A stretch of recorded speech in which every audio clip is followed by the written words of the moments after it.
안녕하세요. 사연에 빠지다의 DJ 민영입니다. 오늘도 두 가지 사연 준비되어 있는데요. 끝까지 함께 해주실 거죠? 그럼 오늘의 첫 번째 사연 함께 만나볼게요.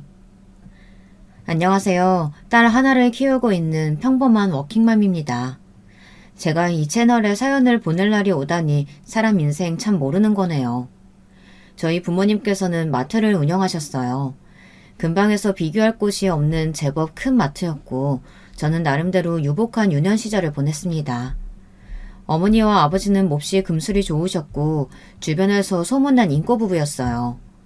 젊은 시절 어머니께 첫눈에 반한 아버지께서 어머니를 졸졸 쫓아다니시다가 연애를 시작했고 결국 결혼까지 성공해 작은 구멍가게를 함께 차리셨다고 했습니다. 처음엔 작은 구멍가게였지만 세월이 지날수록 점점 규모가 커져 꽤나 커다란 마트가 되었어요. 오랜 세월 동안 두 분이서 함께 삶의 터전을 일구어 지내오셨으니 사이가 좋으실 수밖에 없었어요.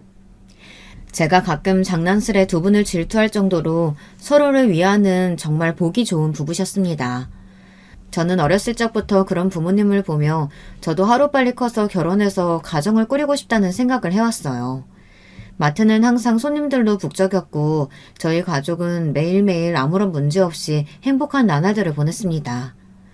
어렸을 적 저는 학교가 끝나면 마트로 달려가 좋아하는 과자를 하나 골라 꺼내 먹으며 계산대 옆 의자에 앉아있는 것을 몹시 좋아했어요. 그러면서 저는 마트를 드나드는 손님들을 관찰하곤 했습니다. 어머니와 저는 이런 행위를 관찰놀이라고 불렀어요.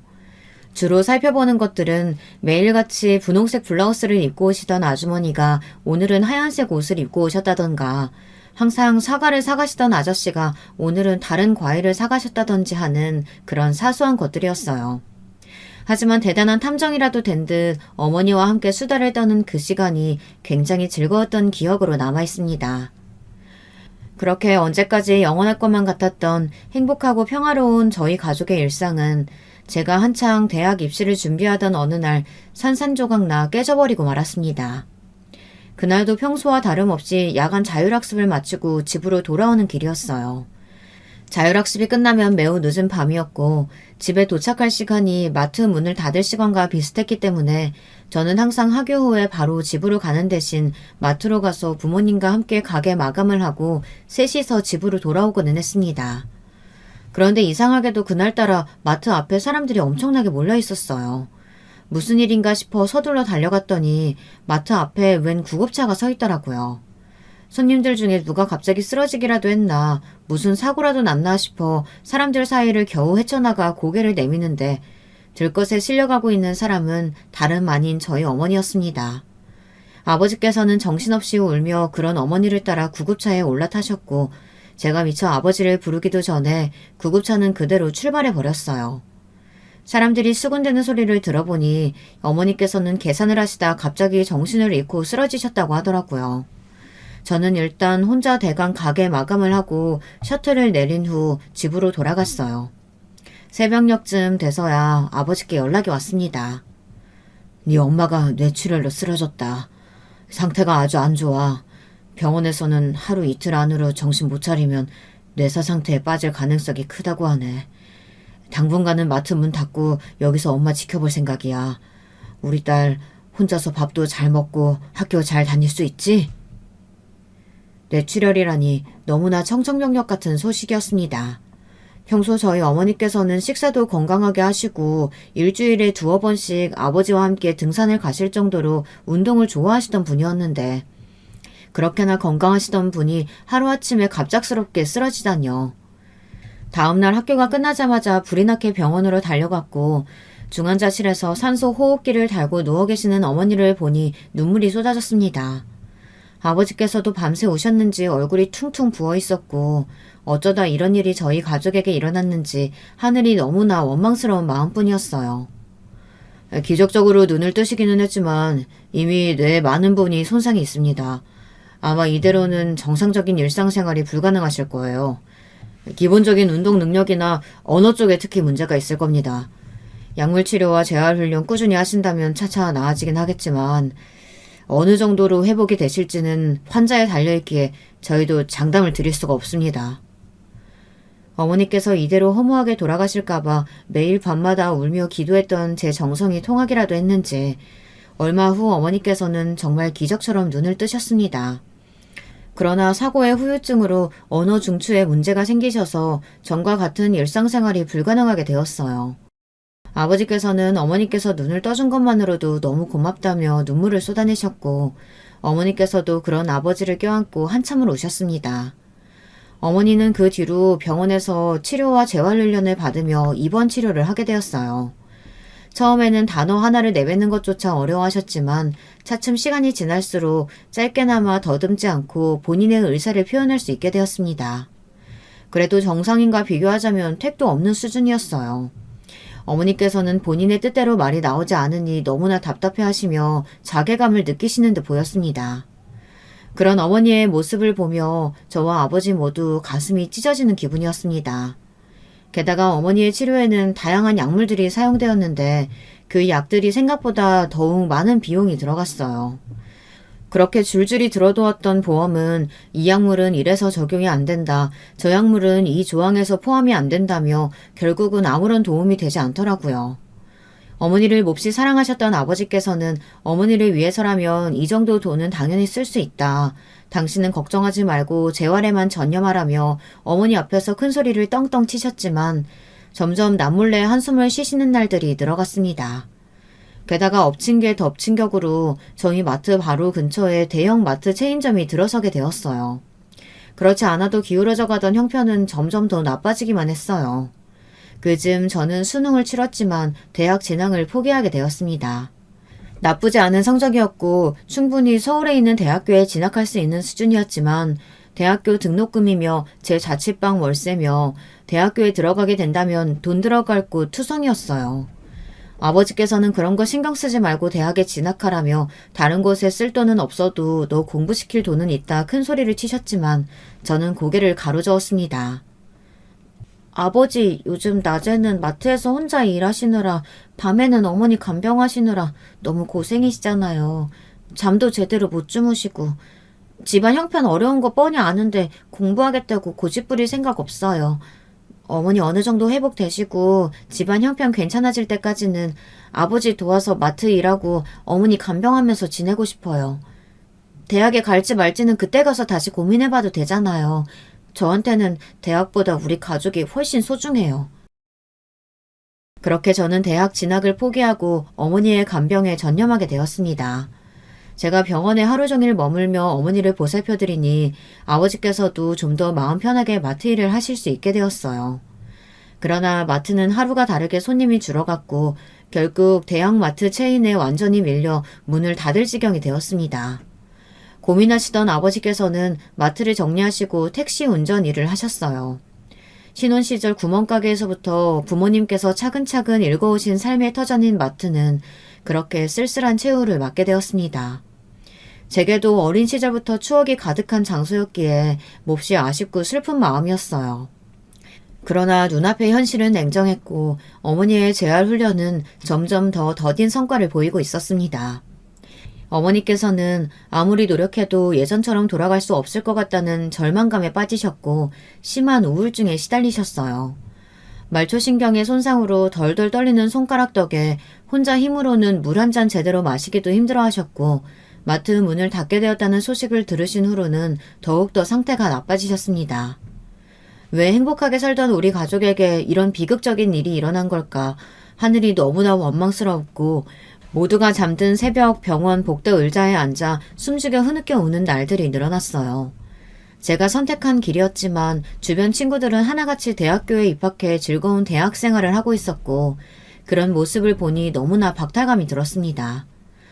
그날도 재활훈련 후 지쳐 잠든 어머니를 뒤로하고 조용한 복도에 앉아 멍하니 생각에 잠겨있던 때였습니다. 어머니께서는 부쩍 짜증이 늘어나셨고 하루 종일 그런 어머니를 따라다니며 비위를 맞추고 뒷바라지를 하느라 몸도 마음도 모두 지칠 대로 지친 상태였어요. 이런 일상이 언제까지 반복되는 걸까? 끝이 나기는 하는 걸까? 부정적인 생각만으로 가득했고 캄캄한 병원 복도가 꼭 제 미래처럼 느껴졌어요. 그러던 중 갑자기 비상구 계단 쪽에서 무언가 쿵 하고 떨어지는 듯한 소리가 들렸습니다. 그리 큰 소리는 아니었기에 평소 같으면 잠깐 돌아보고 말 정도였지만 저를 제외하고는 아무런 기착도 느껴지지 않는 적막한 새벽이었기에 이상하게 신경이 쓰이더라고요. 결국 저는 자리에서 일어나 소리가 난 계단 쪽으로 향했고 어두컴컴한 비상구 계단에는 아무것도 보이지 않았습니다. 그냥 잘못 들은 소리였나 싶어 돌아가려던 찰나 계단 아래쪽에서 무언가 움직이는 것 같았어요. 설마 하는 마음에 계단에 내려가니 5살 정도로 보이는 남자아이가 바닥에 쓰러져 있었습니다. 깜짝 놀라 급하게 당직 간호사를 불러왔고 아이는 알고 보니 위층에 입원해 있던 환자였어요. 해당 층 당직 간호사가 잠깐 자리를 비운 사이 몰래 병실에 빠져나와 어두운 계단을 내려가다 정신을 잃고 쓰러졌던 것이었습니다. 다행히도 높은 곳에서 굴러떨어진 것은 아니었던 터라 크게 다치지는 않았지만 쓰러진 후 오래 방치되었으면 큰일이 났을 수 있다며 제가 일찍 발견한 것이 천만 다행이라고 하더라고요. 그렇게 아이는 급하게 실려갔고 정신없는 새벽이 지나갔습니다. 다음날 평소와 같이 어머니의 재활훈련을 위해 병실을 나서려는데 병실 입구에 익숙한 얼굴의 아이가 보호자와 함께 서 있었어요. 어제 계단에 쓰러져 있던 그 아이였고 아이의 보호자는 너무나 감사하다며 본인이 깜빡 조는 사이 아이가 몰래 병실을 빠져나갔었다. 하마터면 큰일이 날 뻔했는데 저 덕분에 살았다며 연신 고개를 숙였습니다. 저런 어린아이가 뭐 때문에 입원을 해 있었던 걸까 내심 궁금한 마음이었는데 알고 보니 그 아이도 저희 어머니처럼 뇌에 문제가 있다고 했어요. 저희 병실의 위층은 1인실들만 있는 말 그대로 상당히 부자인 환자들만 입원해 있는 층이었어요. 아이 또한 아버지께서 기업을 운영하고 계시는 부잣집 아들이라고 했습니다. 아이의 어머니께서는 원래 몸이 허약하셨는데 아이를 낳던 중에 생긴 문제로 목숨을 잃으셨고 아이도 미숙아로 태어나 뇌에 문제가 있었던 것이었습니다. 기업의 회장으로 바쁜 아버지를 대신해 간병인 아주머니께서 병원에 머물며 아이를 돌보고 있었고 아이는 태어난 후로 줄곧 병원에서만 자라 또래 친구가 아무도 없었어요. 지금껏 유일한 말동무가 간병인 아주머니 뿐이었다고 했습니다. 그날 이후로 아이는 틈만 나면 저희 병실에 찾아왔어요. 아이는 누나 하며 저를 잘 따랐고 저도 그런 아이가 참 귀여웠습니다. 바깥 세상을 궁금해하는 아이에게 여러 이야기를 해주기도 하고 함께 산책도 나가고 맛있는 것도 먹기도 하며 1년여간을 가까이 지냈어요. 아이는 아픈 상황에서도 참 밝고 긍정적인 성격이었고 그런 아이 덕에 저도 많은 힘을 얻을 수 있었습니다. 그런 긍정적인 기운 덕분인지 저희 어머니께서도 날이 갈수록 재활훈련의 성과가 나타나고 있었고 완전히 예전처럼 돌아오시지는 못했지만 일상생활을 하시기에 거의 문제가 없는 수준까지 회복을 하게 되었습니다. 병원에서는 통원치료를 권유했고 그렇게 저희 어머니께서는 오랜 기간의 병원 생활을 청산하시고 집으로 돌아오시게 되었습니다. 아이는 제가 병원을 떠나게 되었다는 소식에 몹시 슬퍼했어요. 너무 울면 몸에 무리가 가니 울지 말라고 간병인 아주머니께서 한참을 달래주었지만 결국 지쳐 쓰러질 때까지 울었다고 했습니다. 병원을 떠나던 날 아이와 작별 인사를 하고 싶었지만 아이는 전날 울다 지쳐 쓰러진 탓에 일어나지 못했어요. 결국 그렇게 마지막 인사도 하지 못하고 아이와 헤어지게 되었습니다. 어머니께서는 퇴원 후 집에서 재활을 이어나가시게 되었고 저는 그제서야 조금 여유를 가질 수 있게 되었습니다. 아버지께서 택시 기사 일을 하시며 벌어오시는 돈은 그닥 큰 돈이 아니었고 여전히 집안 형편은 어려웠지만 당연히 어머니께서는 나가서 일을 하실 수 없는 상황이었습니다. 그동안은 어머니를 간병하며 하루 종일 곁에서 모셨어야 했으니 일을 할 수 없었어요. 하지만 조금이라도 가족에게 도움이 되기 위해 나가서 돈을 벌어와야 했습니다. 아버지께서는 이제라도 다시 공부해서 대학에 가보는 게 어떻겠냐며 돈 걱정은 하지 말고 공부를 해라. 아직 늦지 않았다 말씀하셨지만 저는 이번에도 고개를 가로저었습니다.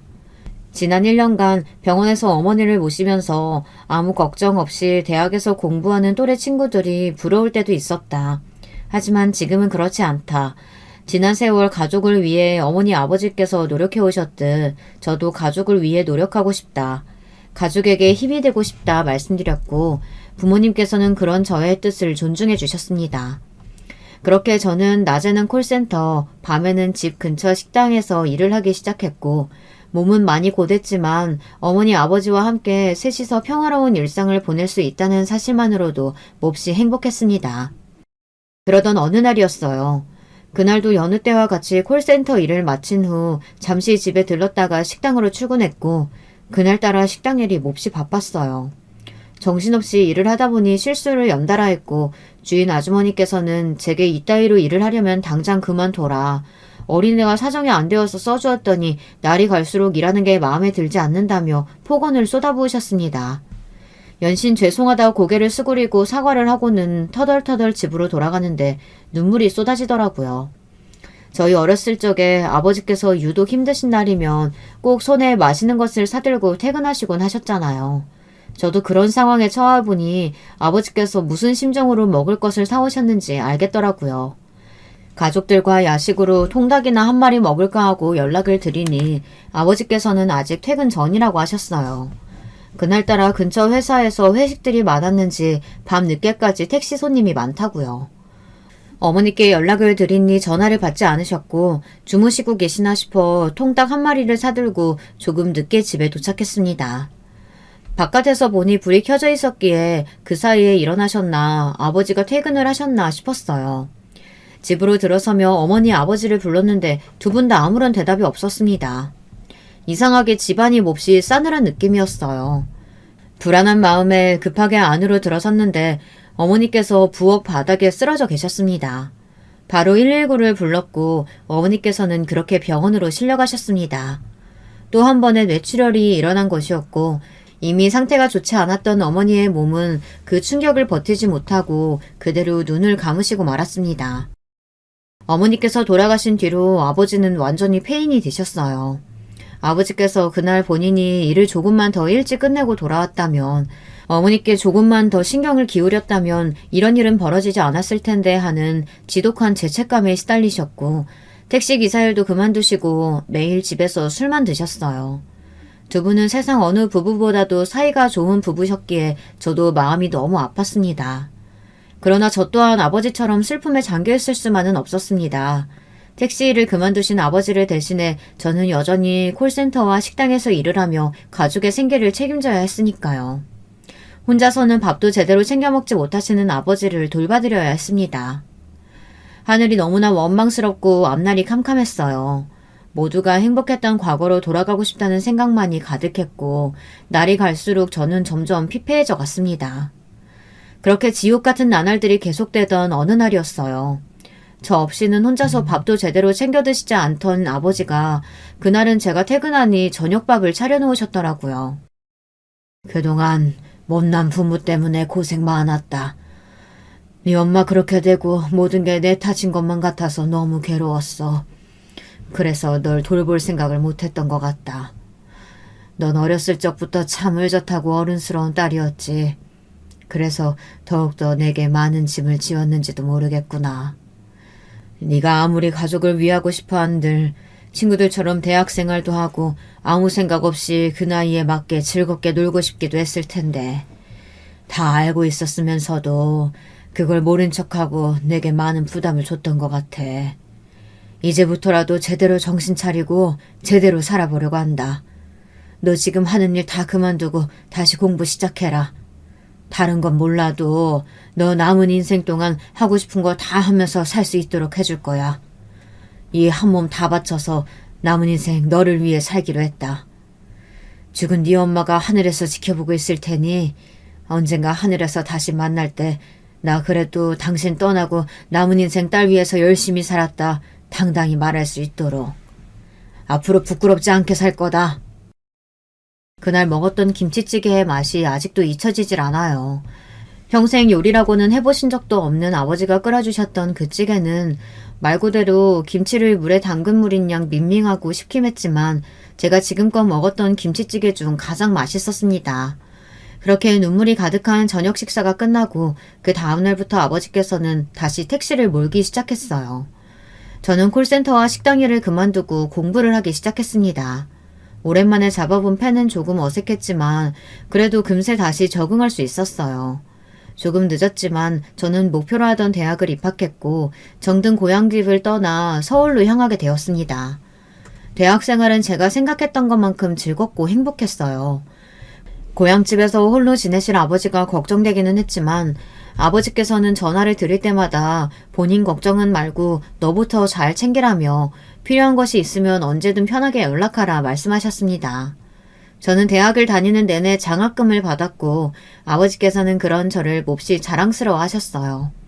대학을 졸업한 후 저는 바로 회사에 취직했고 큰 규모의 회사는 아니었지만 고향집과도 가까웠고 제가 대학에서 공부했던 전공과도 관련 있는 직군이었기에 나름대로 만족스러웠습니다. 취직한 후로 고향집으로 돌아와 아버지와 둘이 함께 지내니 좋기도 했고요. 그 무렵 아버지께서는 건강이 부쩍 좋지 않아지셔서 택시 운행 시간을 많이 줄이셨고 평생 피워오시던 담배도 끊으셨습니다. 그러나 그런 노력들이 무색하게도 아버지께서는 날이 갈수록 쇠약해지셨고 결국 택시 운전 일을 그만두시게 되었어요. 여러분도 아시다시피 오랜 시간 운전하는 게 쉬운 일이 아니잖아요. 긴 세월 동안 하루에 10시간 이상을 차를 운전하며 보내셨으니 당연히 몸에 무리가 올만했습니다. 어깨며 목이며 뻐근하지 않으신 곳이 없었고 특히 허리 디스크가 심해 고생을 많이 하셨어요. 그런 아버지를 모시고 저는 물리치료원에 다니기 시작했어요. 그곳에서 남편을 처음 만나게 되었습니다. 남편은 그곳에서 오래 일하던 물리치료사였고 몹시 친절한 사람이었습니다. 치료원을 찾을 때마다 가장 밝게 인사해 주었고 언제나 웃는 얼굴이었어요. 처음에는 그저 다정한 사람이라고만 생각했는데 시간이 지날수록 저도 모르게 남편에게 점점 더 호감이 갔어요. 특히 어른들을 대하는 모습을 보며 더욱더 관심이 가더라고요. 물리치료원 특성상 치료를 받으러 오는 환자들이 대부분 나이가 많으신 분들이었는데 모든 어르신분들이 그러시진 않지만 가끔 무턱대고 화를 내시거나 고집을 부리며 일하는 치료사들을 자기보다 낮은 사람 부리듯 함부로 대하는 사람들이 계셨어요. 남편은 언제나 그런 분들께도 언성 한번 높이지 않고 노련하고 능숙하게 대처하더라고요. 매번 진심을 다해 열심히 치료하고 어르신들을 성실히 모시는 모습을 보니 참 괜찮은 사람이라는 생각이 들었습니다. 그러나 저는 이제껏 연애 한번 해본 적 없는 순맥이었기에 남편에게 먼저 말을 걸거나 호감을 표시하기 어려웠어요. 그저 음료수나 빵 같은 것들을 조리원을 찾을 때마다 건네주며 간단한 안부 인사 정도를 전할 뿐이었어요. 그러던 어느 날 평소와 마찬가지로 퇴근 후 집에 돌아가려고 버스를 기다리던 중 우연히 남편을 길에서 만나게 되었습니다. 반가운 마음에 인사를 건네니 남편도 이런 곳에서 만날 줄은 몰랐다는 듯 반갑게 인사를 받아주었어요.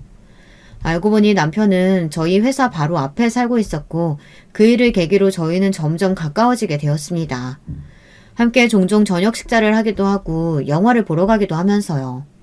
그렇게 남편이 먼저 진지한 만남을 제안했고 저희는 연인이 되었습니다. 소식을 들은 아버지께서는 몹시 기뻐하셨어요. 아버지께서도 남편을 좋게 보고 계셨거든요. 아마 그 치료원의 어떤 환자에게 물어봐도 남편을 싫어하는 사람은 없었을 거예요. 그만큼 남편은 너무나 다정하고 성실하고 모든 면에서 완벽한 사람이었습니다.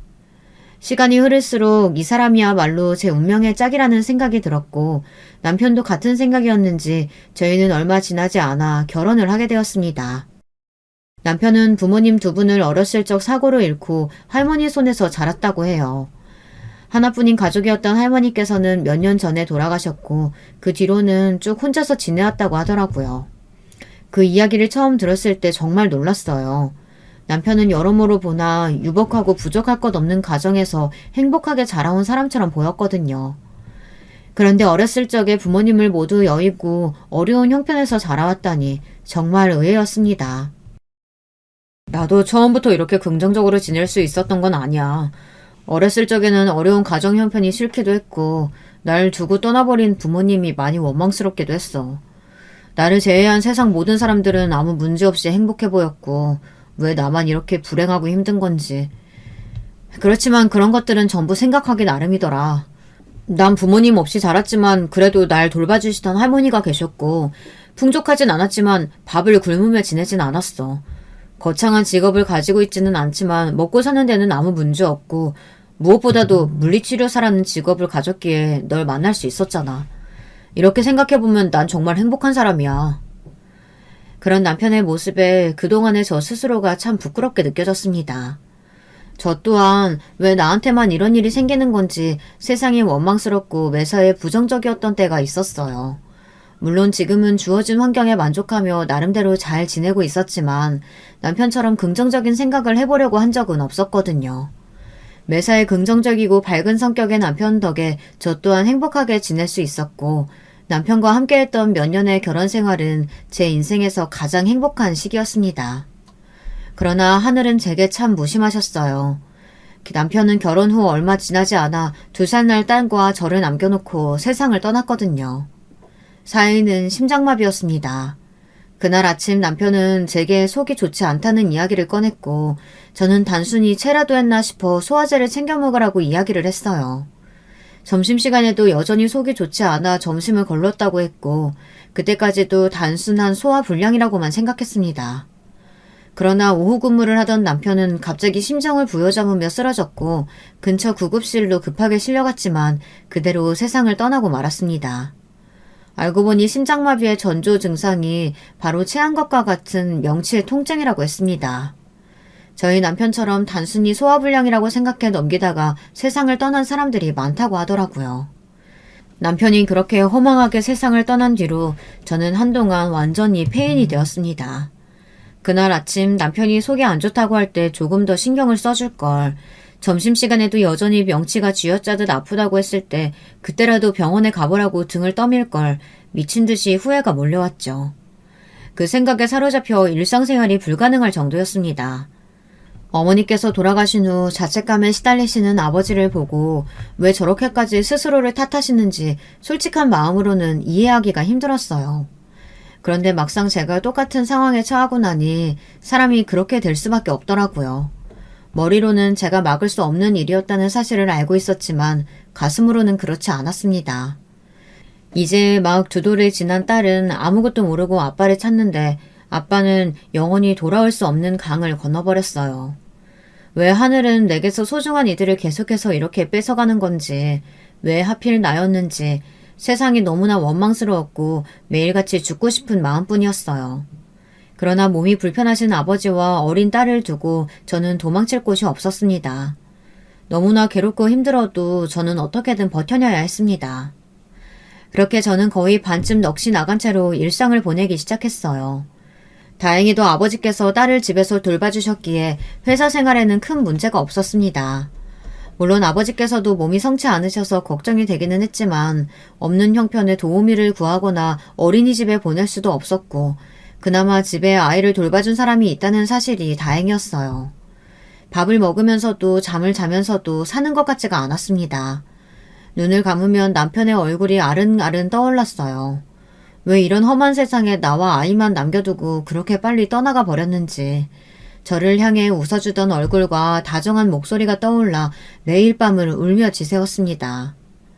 간신히 남편을 잊은 날에는 어머니가 떠올랐어요. 어린 시절 제 손에 가장 좋아하는 과자를 지어주시던 어머니의 얼굴, 병원에서 재활훈련을 하며 고통스러워하시던 모습, 돌아가시던 날 아침 환히 웃으며 저를 배웅해 주셨던 표정까지. 2사람은 끊임없이 저를 찾아왔고 그럴 때마다 저는 몇 번이고 무너져 내릴 것 같았어요. 하지만 간신히 정신의 끈을 부여잡고 버텨냈습니다. 여기서 제가 쓰러지면 이제 막 세상을 알아가기 시작하는 어린 딸과 모진 세상을 모두 겪고 쇠약해지신 아버지께서 기댈 곳이 사라질 테니까요. 그러나 사는 게 아닌 것처럼 지내던 저에게 일어난 비극은 거기서 끝이 아니었습니다. 나쁜 일은 몰아서 일어난다고 하죠. 남편이 제 곁을 떠난 이후 얼마 지나지 않아 아버지께서도 갑작스레 쓰러지셨습니다. 회사에서 딸의 전화를 받았을 때 심장이 쿵 떨어지던 그 기분은 아직도 잊을 수가 없어요. 전화기 너머로 들리는 딸의 울음소리에 급하게 반차를 내고 집으로 달려갔습니다. 바닥에 쓰러져 계셨던 아버지를 붙잡고 119에 전화를 하며 미친 사람처럼 울었어요. 이렇게 아버지마저 제 곁을 떠나시면 전 어떻게 살아야 할까 도무지 갈피가 잡히지 않았습니다. 얼마나 울었던지 제대로 앞이 보이지 않을 정도로 눈이 퉁퉁 부었어요. 다행히도 아버지께서는 병원에서 진료를 받고 금세 기운을 차리셨지만 한동안 경과를 지켜보기 위해 병원에 입원을 하시게 되었습니다. 조금 진정된 마음으로 병실 앞 대기의자에 앉아있으려니 어머니와 함께 병원에서 지냈던 때가 떠올랐어요. 20살에 제가 새벽마다 병원 의자에 앉아있던 생각들이 밀물처럼 밀려들어왔습니다. 미래에 대한 불안감, 스스로의 처지에 대한 비참함, 수많은 걱정들과 해결할 수 없는 고민거리들, 그리고 문득 생각나는 얼굴이 있었어요. 어머니께서 퇴원하신 뒤로는 병원을 찾을 일이 없어 완전히 잊고 있었지만 한동안 가까이 지냈던 5살 배기 아이의 얼굴이었습니다. 지금쯤은 어른이 되었겠지. 어떤 사람이 되어 있을까? 지금은 아픈 곳 없이 잘 지내고 있으려나. 멍하니 앉아 시도 짜는 생각들을 이어가던 중 누군가 제게 말을 걸어왔습니다. 누나 맞죠? 저 기억하세요? 제게 말을 걸어온 사람은 일면식이 없는 건장한 청년이었어요. 저를 누나라 칭하며 살갑게 아는 척을 하는데 처음엔 전혀 갈피가 잡히지 않았지만 설마 하는 마음에 그 아이냐고 물어보니 맞다고 하더라고요. 너무나 반가운 마음이었습니다. 아이는 제가 기억하던 모습과는 전혀 다른 모습이었지만 해맑게 웃는 얼굴만큼은 그대로였어요. 그렇게 저희는 병원 의자에 앉아 그동안 각자 살아왔던 이야기를 나누었습니다. 저 이제 다 나았어요. 사실 완벽하게 다 나은 건 아니라 오늘처럼 가끔 병원에 와서 정기검진 같은 걸 받아야 돼요. 퇴원은 15살 때 했어요. 누나 만났을 때가 5살쯤이었으니까 누나가 병원을 떠난 후로 10년이나 더 병원에 있었네요. 제 어린 시절을 떠올려보면 치료, 약 다 너무 싫고 괴로웠던 것들 뿐이에요. 아버지께서는 너무 바쁘셔서 저한테 신경 써줄 시간이 없으시지. 간병인 아주머니는 말동무가 되어주시긴 했지만 어디까지나 고용인이었기에 저를 그렇게 편하게 대해주시지도 않았고요. 너무 외로웠던 것 같아요. 아픈 건 둘째치고 저한텐 친구가 필요했어요. 어떻게 보면 누나가 제 인생 첫 번째 친구였던 셈이죠. 누나가 그렇게 가버린 후로 많이 쓸쓸했어요. 물론 아주 어렸을 적의 일이니 기억이 하나부터 10까지 다 나지는 않지만 누나랑 얘기하고 놀았던 게 몹시 즐거웠던 기억이 나요. 퇴원하고 나서는 남들처럼 학교도 다니고 지금은 대학생이에요. 물론 남들 다 마시는 술 같은 건 입에도 못 대지만요. 그래도 멀쩡히 밖을 걸어다닐 수 있는 게 어디예요.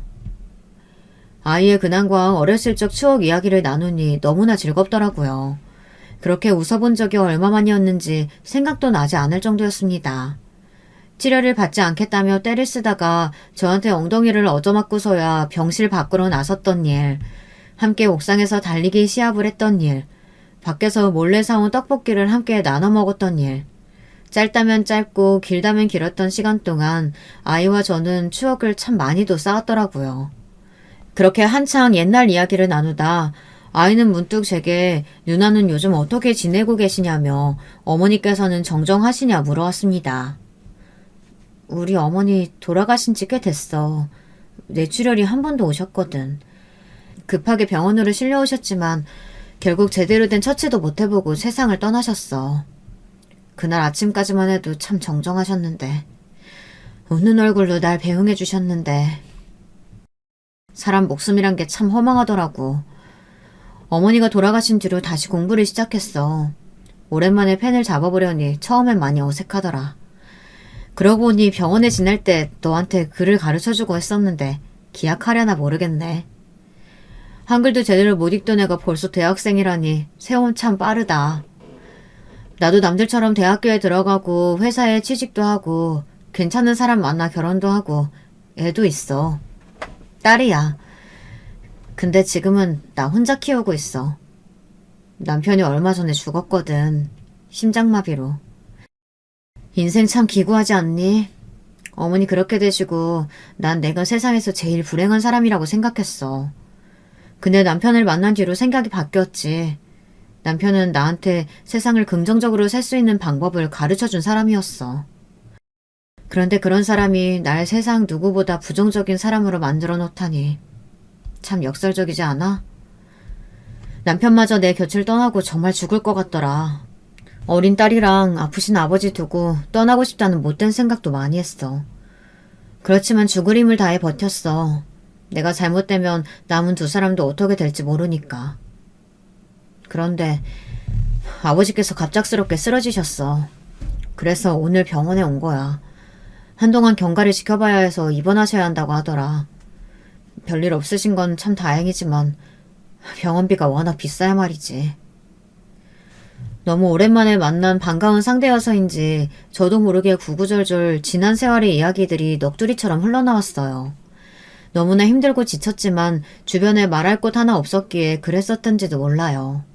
이야기를 다 해놓고도 내가 너무 쓸데없는 말들을 다 꺼냈다며 신경 쓰지 말라, 바쁠 텐데 붙잡아둬서 미안하다 말하자 아이는 세차게 고개를 가로저었습니다. 누나한테 그렇게 힘든 사정이 있는 줄은 전혀 몰랐어요. 누나는 제 생명의 은인이나 다름없어요. 그날 누나가 저를 발견해서 간호사를 불러주지 않았다면 다음날 아침에 싸늘한 모습으로 발견되었을지도 모르잖아요. 게다가 그 뒤로도 누나가 있었기에 이 감옥 같은 병원에서 그나마 즐겁게 지낼 수 있었어요. 누나가 그렇게 떠나버린 뒤로 항상 궁금한 마음이 남아있었어요. 그렇지만 너무 오래전 일이고 이제 와서 누나를 찾기에는 적당한 명분이 없기도 했고요. 그렇게 힘든 상황에 처해 있는 줄 알았다면 진작 누나를 찾아볼 거 그랬어요. 누나도 알다시피 저 부잣집 아들이잖아요. 저희 아버지 작은 회사 운영하세요. 이야기 들어보니까 누나가 하는 일이랑도 비슷한 것 같은데 저희 아버지께서도 나중에야 이야기 전해 들으시고 누나한테 살해하고 싶다고 하셨었어요. 아마 아버지께서도 누나 사정 들으시면 도와주실 거예요. 경제적인 살해나 아니면 저희 회사에 누나 자리를 마련해 드릴 수도 있고요. 딸 돌보면서 조금 더 편하게 다니실 수 있도록요. 아이의 말에 저도 고개를 가로저었어요. 너한테 그런 도움 바라고 이야기 꺼낸 거 아니다. 내가 요즘 너무 힘들어서 정신없이 너한테 털어놓아 버린 것 같다. 오랜만에 만나서 좋은 이야기만 나누기에도 부족한 시간이었는데 미안하다. 너무 반가웠다. 앞으로도 종종 연락하며 지내자 인사를 하고 자리에서 일어났습니다. 아이는 아쉬워 보이는 얼굴이었지만 저를 붙잡지는 않았어요. 그래도 누군가에게 솔직한 심정을 털어놓고 위로를 받으니 마음이 좀 편해지긴 하더라고요. 그렇지만 병원을 나선 제 눈앞에 닥친 것은 현실이었고 당장 내일부터 회사에 출근을 해야 하는데 그나마 아이를 돌봐주시던 아버지까지 쓰러지셨으니 제가 회사에서 일을 할 동안 아이를 맡길 곳이 없었습니다. 결국 저는 그렇게 2살 난 딸아이를 데리고 회사에 출근하게 되었습니다. 앞선 글에서는 언급한 적이 없었지만 제 회사 생활도 그리 순탄하지만은 않았어요. 저를 몹시 싫어하는 상사 한 명이 있었거든요. 그 상사는 요즘 말로는 골드미스, 흔히 말하는 노처녀 부장이었습니다. 원래부터 성격이 워낙 깐깐하고 히스테릭해서 회사 사람들 모두 쉬쉬하며 피해 다니는 사람이었어요. 저 또한 그 여자와 엮여서 좋을 것이 없었기에 최대한 심기를 거스르지 않으려 노력했는데 남편이 죽고 나서 제가 통 회사 일에 신경을 기울이지 못하자 부장의 눈에 그 모습이 몹시 거슬렸던 모양이더라고요. 다른 사원들이 모두 있는 자리에서 저한테 대놓고 조롱을 하기도 하고 남들과 똑같은 결과를 가져가도 꼭 제 것만 콕 집어서 지적을 하거나 다시 해오라 핀잔을 주기도 했습니다. 처음에는 제가 예민한 거겠지 생각했지만 점점 정도가 심해져 다른 직원들도 부장이 저를 싫어한다는 사실을 눈치챌 정도였어요. 딸아이를 데리고 회사에 나갈 때도 그 여자가 가장 걱정이었습니다. 다른 직원들은 그렇다 치더라도 부장은 분명 제 딸을 보면 난리를 치며 질색하게 뻔했으니까요. 역시 예상대로 부장은 제가 데려온 딸을 보자마자 버럭 화를 내며 미쳤냐, 여기가 어디라고 애새끼를 데려오냐 소리를 지르더라고요. 여기가 그쪽 놀이터예요? 아니면 뭐 어린이집이라도 되는 줄 알아요? 일하는 곳에 애새끼를 데려오는 건 도대체 어느 나라 상식이야? 내가 이런 기본적인 것까지 하나하나 가르쳐줘야 돼? 그렇게까지 머리가 안 돌아가요? 그러니까 그렇게 오래 일하고도 겨우 그 정도 직급 달고 있겠지. 진짜 한심하기 짝이 없다니까. 나 같으면 쪽팔려서 회사에 애새끼 데려올 생각은 하지도 못할 텐데 무식하면 용감하다고. 애새끼 생긴 것도 딱 보니 지 엄마 닮아가지고 멍청하네. 아휴 진짜. 저는 그런 부장에게 너무 죄송하다. 비상식적인 일인 거 저도 알고 있다. 근데 정말 아이를 맡겨놓을 곳이 없었다. 오늘 하루만 사정 이해해 주시면 주말 안에 해결책을 마련해서 앞으로 이런 일 절대 없도록 하겠다 사정했지만 부장은 지금 당장 애새끼를 데리고 나가라며 소리를 질러댔습니다. 서러움과 모멸감에 눈물이 정말 폭폭처럼 쏟아졌어요. 결국 아이를 데리고 회사에 나서기 위해 자리에서 일어나던 순간 사무실 문이 열리며 회장님이 안으로 들어오셨습니다. 회장님 뒤로 비서들이 따라 사무실 안으로 들어섰고 너무나 당황스러운 마음이었어요. 회장님 앞에서 이런 상황을 빼도 박도 못하게 들켰으니 이제 잘리기라도 하려나 싶은 심정이었습니다. 이 부장, 지금 뭐라고 했나? 지금 내 소녀한테 뭐 하는 짓이야? 회장님의 입에서 나온 호통에 사무실 전체가 술렁였습니다. 저조차 이해가 제대로 되지 않는 상황에 어리둥절한 표정으로 회장님을 바라보고만 있었어요. 내 손녀라니 도대체 무슨 말씀을 하시는 건가 싶었죠. 회장님께서는 그런 저에게 다가오시더니 제 손을 꼭 잡아주시고는 그동안 고생 많았다며 앞으로 본인이 제 딸을 손녀처럼 돌봐주시겠다 말씀하셨습니다. 아무리 이해하려 애써봐도 상식선에서는 이해가 되지 않는 상황이었고 뭐라 대답도 못한 채로 당황스러워하고 있으니 회장님께서는 익숙한 이름을 꺼내며 이 아이를 알지 않느냐고 물어보셨어요. 사실 제가 병원에서 만났던 그 아이가 바로 회장님의 아들이다라고 말씀하시더라고요. 정말 너무나 믿기지 않는 상황이었습니다. 영화나 드라마에서보다 훨씬 더 영화 같은 상황이었어요. 사실 이 글을 쓰고 있는 지금도 세상에 어떻게 이런 인연이 있을 수 있을까 하는 생각뿐입니다. 제가 다니던 회사는 규모가 그리 크지 않은 회사였기에 회장님께서 종종 사무실에 돌아다니시며 직접 사원들과 대화도 나누시고 가벼운 안부를 묻기도 하시며 사원들과 가깝게 지내시는 편이었어요. 아무리 중소기업이라 하더라도 높은 자리에 있으신 분이 그러시기 쉽지 않은데 참 인격적으로 훌륭한 분이셨죠. 대학을 졸업하자마자 입사하여 10년 가까이 같은 회사에서 일하고 있었으니 회장님과는 당연히 안면이 있는 사이였고 회장님께서는 얼마 전 제 남편이 심장마비로 목숨을 잃었다는 사실을 알고 계셨습니다. 아들에게서 저와 만났던 이야기를 전해 들으신 회장님께서는 심장마비 이야기에 설마 하는 마음으로 그 사람이 이 사람이냐 물으셨고 아들도 놀란 얼굴로 고개를 끄덕였다고 했습니다. 아들도 설마 하니 제가 본인 아버지 회사에서 일하고 있을 거라고는 생각하지 못했던 것이었겠죠. 모든 사정을 알게 되신 회장님께서는 기꺼이 저를 돕겠다 말씀해 주셨고 제 딸을 성인이 될 때까지 손녀처럼 후원해 주시겠다는 뜻을 전달하시기 위해 사무실에 찾아오셨던 것이었습니다. 당연히 사무실은 뒤집어졌고 특히 저를 구박하던 부장의 얼굴이 눈에 띄게 창백해지더라고요. 회장님께서는 우리 회사가 언제부터 이렇게 인정에 박하고 권위주의적인 곳이 되었냐며 사정이 어려운 사원이 있으면 서로 돕고 이해하며 지내야지 우리 회사의 사원을 잊었냐 부장에게 호통을 치셨습니다. 그리고는 내가 시간이 남아돌아서 그동안 사원들 하나하나 마주하고 대화를 나눈 줄 아냐. 아랫사람들에게 관심을 기울이고 아랫사람들의 짐을 대신 들어줄 줄 아는 것이 진정한 상사다. 당신 같은 인간은 상사 자격이 없다며 그 자리에서 부장을 해고하셨습니다. 부장은 그런 것 아니다. 제가 평소에 얼마나 근무 태도가 불량했는지 아느냐. 본인은 상사로서 저를 올바른 길로 이끌어가기 위해 노력한 것이다. 변명을 늘어놓았지만 세상에 그 어떤 좋은 상사가 아랫사람에게 멍청하다느니 무식하면 용감하다느니 그런 말들을 하겠어요.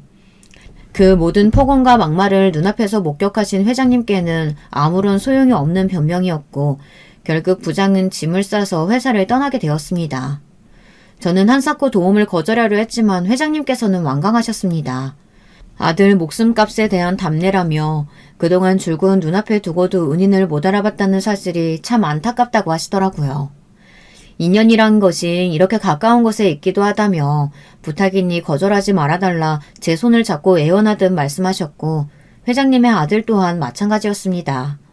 이제라도 어린 시절의 은인에게 감사함을 보답해줄 기회가 생겨 기쁘다며 이렇게라도 하지 않으면 평생 마음에 걸릴 것 같다 간곡한 부탁을 해왔고 더 이상 자존심 세우며 거절할 수 있는 처지가 아니었기에 저는 결국 기쁜 마음으로 회장님의 도움을 받아들이기로 했습니다. 그렇게 다음날부터 도우미 아주머니가 저희 집으로 출근해서 딸을 돌봐주시기로 했어요. 병원에 입원해 계시는 아버지의 곁에는 전문 간병인이 하루 종일 붙어 아버지의 간호를 해드리게 되었습니다.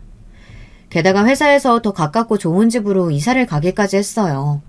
처음에는 간병인 도우미까지는 그렇다 치더라도 집까지 사주시겠다니 말도 안 된다. 그런 큰 도움은 필요 없다 거절했지만 회사 가까이에 집이 있어야 출퇴근하기도 편할 테고 아이가 점점 자라면 전에 살던 집은 좁을 텐데 본인 손녀가 자기 방 정도는 있어야 하지 않겠냐며 앞으로는 고집 부리지 않을 테니 이것까지만 받아달라 하셔서 결국 이사를 오게 되었습니다. 어린 시절 베풀었던 작은 관심과 친절이 이렇게까지 큰 도움이 되어 돌아올 것이라고는 전혀 생각해보지 못했어요. 사실 지금도 어안이 벙벙해요. 집안에 있으면서도 이게 정말 내 집이 맞나 이런 생각이 들고 현실이 믿겨지지 않는달까요. 게다가 저를 괴롭히던 부장이 잘리고 공석이 된 부장 자리에는 제가 앉게 되었습니다. 물론 부장 바로 밑에 직급이 저였고 부에서 가장 연차가 긴 사원이기는 했지만 부장으로 승진할 거라고는 생각도 하지 못했었거든요. 회장님께서는 저를 낙하산으로 앉혀준 것이 아니라 빈자리에 가장 어울리는 사람이 저였다며 부원들도 모두 제가 부장이 되는 것을 반기는 눈치였고 본인이 보기에도 제가 충분히 능력 있는 사람이라며 필요한 것이 있으면 언제든지 말하고 걱정 없이 회사를 위해 한 몸 바쳐 열심히 일해주시라 말씀하시더라고요. 그런 회장님의 말씀에 애사심이 끌어넘치는 기분이었습니다. 남은 인생 제 몸을 갈아서라도 이 회사와 회장님을 위해 일해야겠다는 다짐이 들었어요. 그 뒤로 아이는 저희 집에 놀러와 저희 딸과 함께 제가 아이에게 해줬던 것처럼 글 공부를 하기도 했고 시답잖은 이야기를 나누며 놀아주고는 합니다. 어렸을 적에도 참 긍정적이고 밝은 아이였는데 그 모습 그대로 컸더라고요. 대학교를 다니며 공부하고 있는 모습을 보면 제 대학 시절이 생각나기도 하고요. 가끔은 세상을 떠난 남편이 떠올라 울적해지기도 하지만 생전 남편이 그랬던 것처럼 저 또한 긍정적으로 세상을 바라보려 노력하고 있습니다. 게다가 이런 엄청난 은혜를 입었으니 세상이 긍정적으로 보이지 않을 이유가 어디 있겠어요. 한때는 제가 세상에서 제일 불행하고 저만 힘들고 남들은 모두 다 행복해 보이던 시절이 있었지만 지금은 아닙니다. 힘든 시간이 있으면 언젠가는 반드시 행복한 시간도 와요. 그 힘든 시간을 어떻게 해서든 버텨내고 지나가면 그 너머에는 행복이 여러분을 기다리고 있을 겁니다. 그러니 지금 과거에 저처럼 힘든 시간을 보내고 계신 분들이 계시다면 조금만 더 힘을 내서 버텨봅시다. 사람이 언제까지고 불행하라는 법은 없으니까요. 여러분께서도 언젠가는 제게 찾아온 것과 같은 행복이 꼭 찾아올 거예요. 여러분, 두 번째 사연 시작하기 전에 좋아요, 구독 꼭 눌러주실 거죠? 그럼 두 번째 사연 바로 시작합니다. 안녕하세요. 저는 이제 막 환갑을 넘긴 서울에 살고 있는 한 여자입니다. 이렇게 제 얘기를 해보겠다고 마음을 먹어보니까 왠지 모르게 울컥함도 있고 머쓱함도 느껴지네요. 다들 이런 기분으로 자기 얘기를 털어놓으시는 건지 참 대담하시다는 생각도 들어요.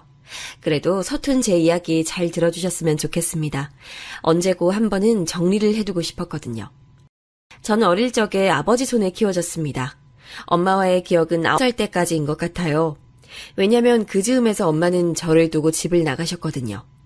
이유가 정확히 뭔진 모르겠지만 친척들이나 동네 사람들 이야기를 떠올려보면 그 이유가 남자 때문이라고 하더군요. 이 부분은 어린 시절 저에겐 잘 와닿지 않았지만 의뢰에 그런 화제가 돌 때마다 아버지는 인상을 쓰셨고 그 말을 한 대상에게 거침없이 화를 내곤 했었어요.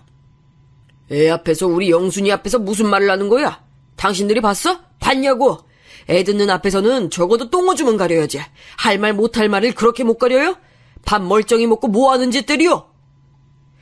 아버지는 세상 온갖 분노를 그쪽에 털어버리곤 속상한 얼굴로 저를 와라 끌어안으시곤 했어요. 그렇게 집으로 가자고 재촉을 하셔서 움직이긴 했지만 늘 제 마음은 편치 않았습니다. 동네 사람들도 수근수근거리고 꽤 미녀인 축에 속했던 우리 엄마는 안 그래도 동네에서 적이 많은 편이었어요. 엄마를 두고 맨날 아줌마들끼리 모여서 쑥덕거리곤 했었거든요. 지금 생각해보면 어리에 머리를 쓰다듬어가며 왜 그런 말들을 했는지 모르겠네요. 다시 생각해봐도 참 속절없고 철없는 어른들인 것 같아요. 에이그 영순이 네가 무슨 잘못이 있겠냐. 저런 애미한테 태어나고 싶다고 해서 태어난 것도 아니고 말이오. 아유, 네 낳아놓고도 저렇게 남자한테 환장을 해가지고 맨날 희죽희죽 웃고 다니는 저런 게 애미라니 보통 불행한 게 아니야. 아유, 내가 볼 때 네 엄만 조만간 네 두고 도망갈 것 같다. 응? 이런 말들을 해대면서 멀리서 우리 엄마가 걸어오는 것 같으면 또 후다닥 도망가 버리는 거예요. 엄마는 안 그래도 아줌마들을 좋아하지 않았지만 결과적으로 그 아줌마들이 말한 대로 돼버렸어요. 정말 남자 때문에 그래버린진 알 수 없지만 어린 마음에 저도 눈치는 있어서 거의 반반 정도는 직감을 하고 있었습니다. 그렇게 아버지와 저 단둘이 남아서 살고 있는 생활은 무척 힘들었어요. 커갈수록 아버지는 술을 많이 마셨고 그럼에도 저 먹여 살리겠다고 일은 맨날 다니고 몸은 쇠약해지기 일쑤였죠. 나중에 친척들도 가끔씩 와서 돌보긴 했고 형편이 어려운 건 아니었어요. 하지만 제 마음은 늘 외롭고 어디 기댈 곳이 없어서 힘들었답니다. 그런 와중에 제가 대학생쯤 되었을 때 아버지가 많이 위독하셨어요. 그러다 보니 따로 아버지를 두고 어딜 나간다든지 친구들과 뭔가를 하고 남자와 연애를 한다는 생각은 꿈에도 할 수 없었답니다. 아버지도 그런 부분에서 무척 미안해하셨어요.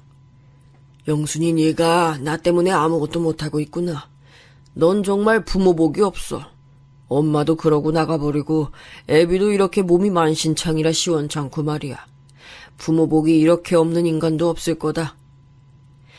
생각해보면 너무 가혹한 말인 것 같아요. 적어도 당사자인 부모한테는 저런 말을 안 들어도 됐을 텐데 주변에서도 그러고 아버지조차 저런 말씀을 하시니까요. 아무튼 저는 그런 외로운 시절을 지내면서 직장 생활도 간간히 했고요. 청춘의 좋은 시기를 그럭저럭 지내다가 놓쳐버리게 된 것 같아요. 당시로는 노처녀라는 말을 주변에서 듣기도 하고 그걸 갖고 흠을 잡는 사람들의 소리도 견뎌내야 했었네요. 그러던 차에 결국 아버지는 폐암으로 세상을 떠나셨고 전 정말 하늘 아래 혼자가 돼버렸답니다. 마음을 둘 만한 친구가 없었던 저는 당시 같은 직장에 다니는 상사분에게 그런 허탈함을 털어놓게 됐어요. 저를 오래 지켜보시기도 했고 우리 아버지 장례식에도 오셨던 분이었거든요. 그런데 이분이 어느 날 이런 말씀을 하시는 거예요. 저기 영순 씨, 내가 볼 땐 영순 씨 인생이 그렇게 힘들었는데 앞으로는 좀 가족들끼리 북적북적하면서 사는 게 좋지 않겠소? 이제라도 늦지 않았어. 시집 가는 거 한번 생각해보면 어때? 너무 의외의 제안이 갑자기 들어왔기 때문에 무척 놀라웠지만 한편으로 저한테는 약간 컴플렉스처럼 결혼이란 단어가 남겨져 있었거든요. 부모의 결혼이 실패하기도 했지만 제 주변에 알만한 친구들이나 지인들은 아주 당연스레 결혼을 했었어요. 노처녀라는 이름 아래 수모를 겪기도 하고 이제는 제 인생은 정말 틀렸다는 생각을 했었거든요. 그런 와중에 시집, 결혼이라는 단어를 들으니까 왠지 모르게 동아줄을 붙잡고 싶다는 마음이 들었어요. 부장님, 저도 결혼을 하고 싶긴 해요. 근데 그게 마음처럼 될까요? 가고 싶다고 갈 수 있는 것도 아니고 어떻게 시작해야 될지 모르겠어요. 이렇게 어렵게 제 마음을 털어놨어요.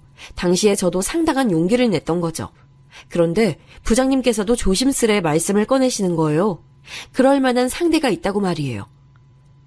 부장님, 정말요? 근데 저도 나이가 꽤 있는데 그럴 만한 분이 누가 있으실까요? 부장님 잘 아시는 분이에요? 이렇게 말을 꺼내니 부장님은 한 번은 살짝 난감하다는 표정을 지으시더니 양해를 구하듯 어렵게 말씀을 하시더라고요. 괜찮은 사람이 한 명 있긴 해. 저기 근데 말이야 영순 씨만 괜찮다면 내가 다리를 놓아볼게. 결혼을 했던 사람이야. 하지만 사람이 정말 너무 괜찮아. 요즘은 그렇게들도 다시 많이 연결이 되더라고.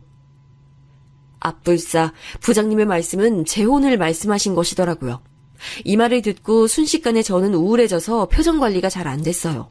제 얼굴색이 변하는 걸 보고 부장님도 주춤하실 정도였으니까요. 그런데 그 얘기를 듣고 며칠쯤 지났을까 묘하게 다시 마음이 동하는 거예요. 그냥 뭐라도 됐다, 내가 정식으로 선을 봐본 적도 없고 한번 이런 자리를 경험이라도 해보자는 생각으로 부탁을 드렸어요. 저 괜찮으니까 그냥 만나보게 해주세요. 한번 만나라도 볼게요. 이렇게 당차게 말을 해서 만남은 주선이 됐고요.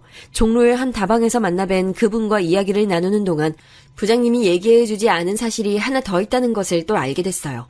바로 이 남성분에게 아들이 있다는 사실 말이에요. 이제 막 2살 난 아들이 있다고 하더군요.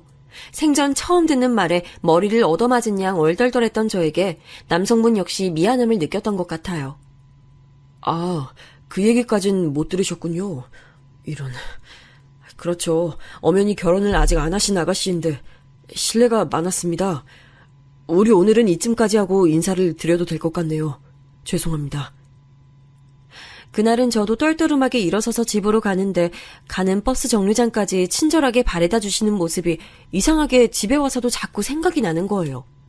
굵직한 목소리, 짙은 눈썹, 다정해 보이는 눈매 등등 모든 것들이 제 마음을 흔드는 것 같았어요. 남자에게 그 정도로 호감을 가져본 것은 정말 처음이었기 때문에 저도 많이 혼란스럽더라고요.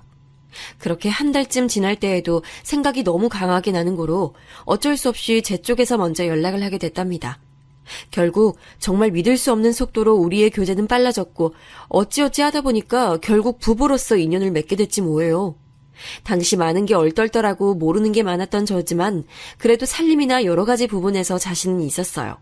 아버지를 모시고 살았던 시간들도 있었고 내심 가정에 대한 열망이 제게 있었던 것 같더라고요.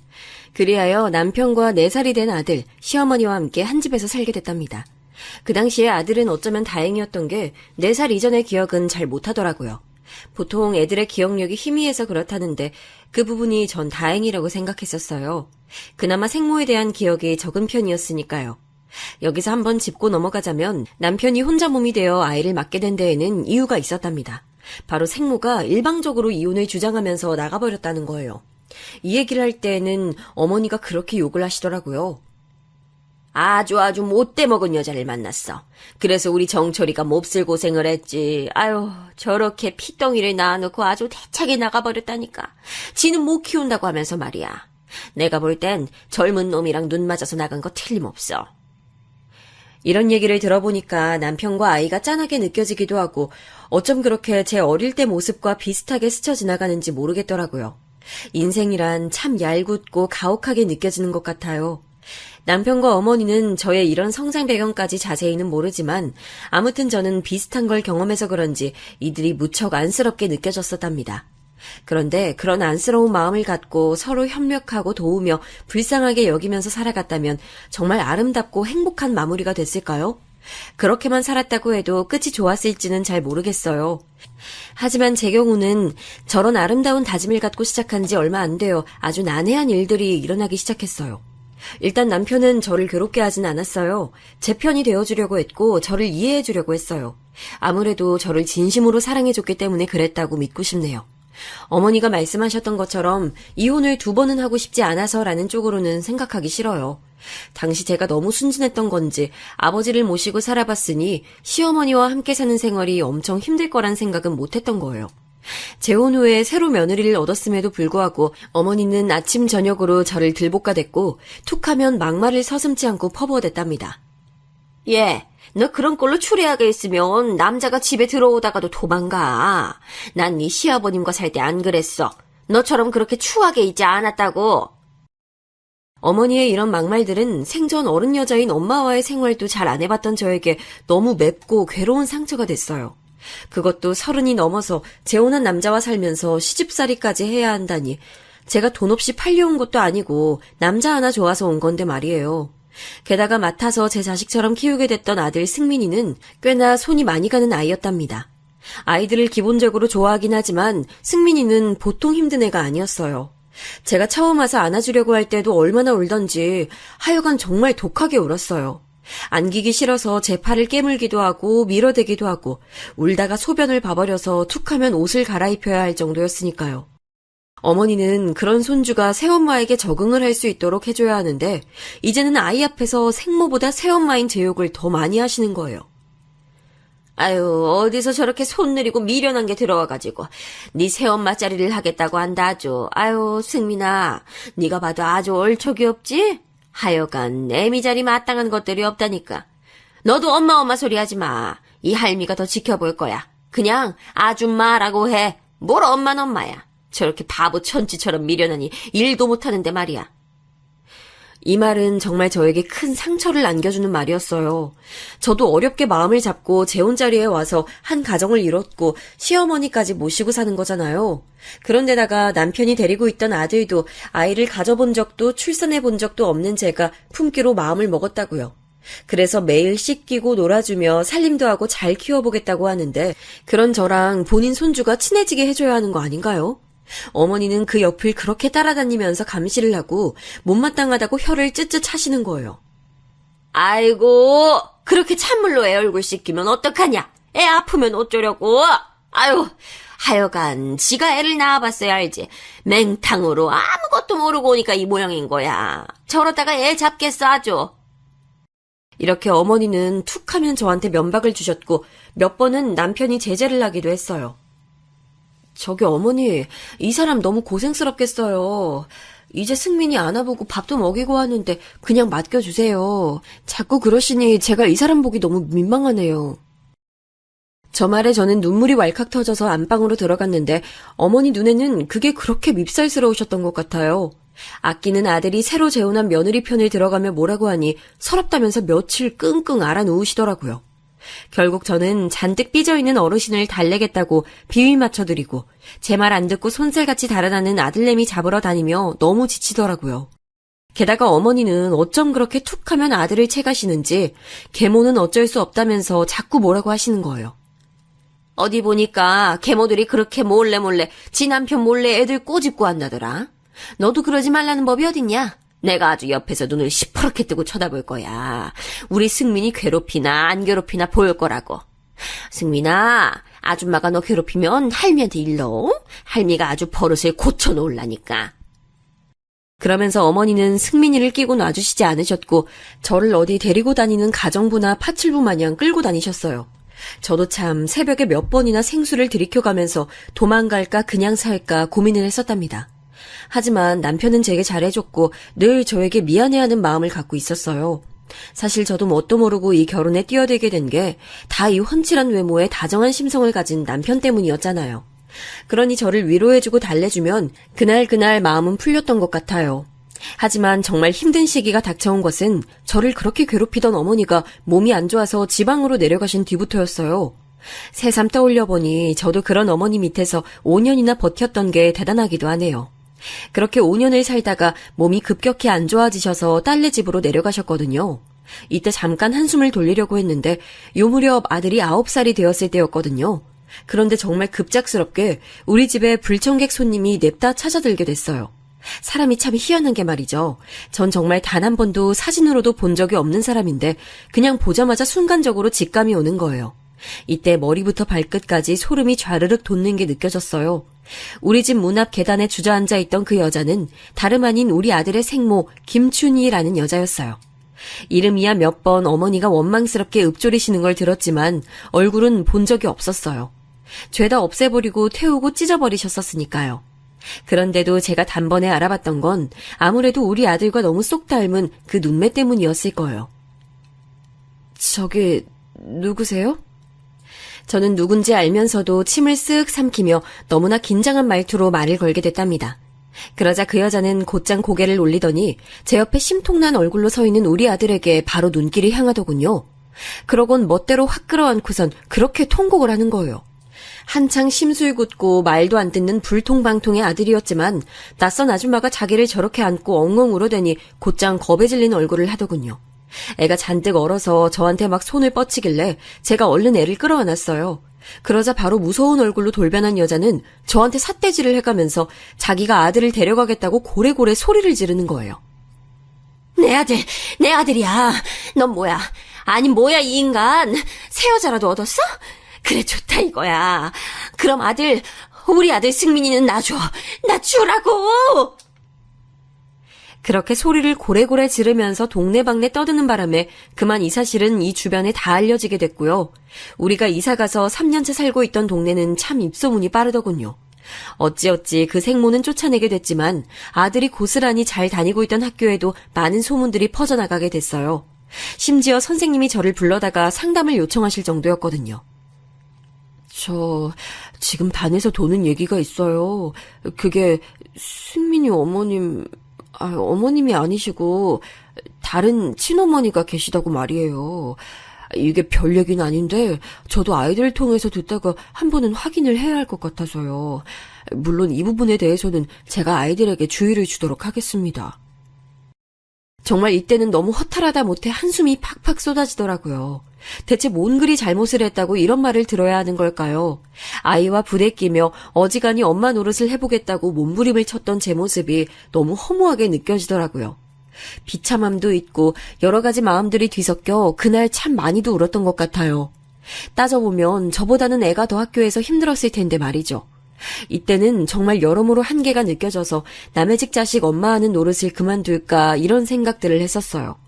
저한테 늘 편하게 인사하던 학교 친구 엄마가 이런 말을 하는데 진짜 모래성이 스르르 사라지듯 마음이 우수수 무너져 내렸거든요.